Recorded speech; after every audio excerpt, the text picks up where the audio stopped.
Hi friends, good morning. আজকে সকালটা শুরু হয়ে গেল আমার অনেকক্ষণ আগেই শুরু হয়েছে, অনেক কাজও হয়ে গেছে। এখন আমি দাঁত নিজে নিচ্ছি, নিয়ে চলে এলাম চা বসাতে। সকালবেলা চা খাবো, চা খেয়ে তারপরে সমস্ত কাজকর্মে হাত দিতে হবে। তো আজকের দিনটা তো আমার বেশ সুন্দরই শুরু হলো, জানি না সারাদিন কেমন যাবে, তবে আমার বেশিরভাগ দিনই কাজের মধ্যে দিয়েই যায়। কালকে রাত্রে অনেকগুলো বাসন হয়েছিল, সব বাসন মাজা হয়নি, তো এখন কিছুটা বাসন মেজে নিচ্ছি। মেজে নিয়ে তারপরে গ্যাস পরিষ্কার হয়ে গেছে, দিয়ে ভাত বসিয়ে দিলাম। এবার আমার রান্না বান্না করতে হবে।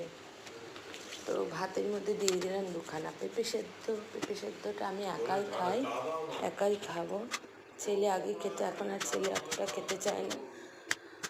তো এবার কেটে নিচ্ছি, উচ্ছে চচ্চড়ি করবো। তো উচ্ছে আমার কেটে রাখাই আছে কৌটে।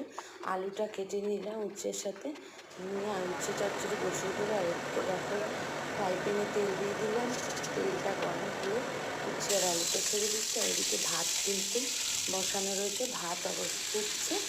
আর মাছের ঝোল ফ্রিজে আছে, তো মাছের ঝোলটা বের করে গরম করবো। তো এই হচ্ছে আজকে আমার দুপুরের রান্না। আর রান্নাটা বসিয়ে দিয়ে আমি আমার ঘরের কাজকর্ম যেটুকু বাকি ছিল সেটুকু করে নিচ্ছি। তো চলো আজকের মতো টাটা। ভালো লাগলে অবশ্যই ভিডিওটা লাইক করো, যারা এখনও আমার চ্যানেল নতুন তারা অবশ্যই আমার চ্যানেলটাকে সাবস্ক্রাইব করো। চলো টাটা।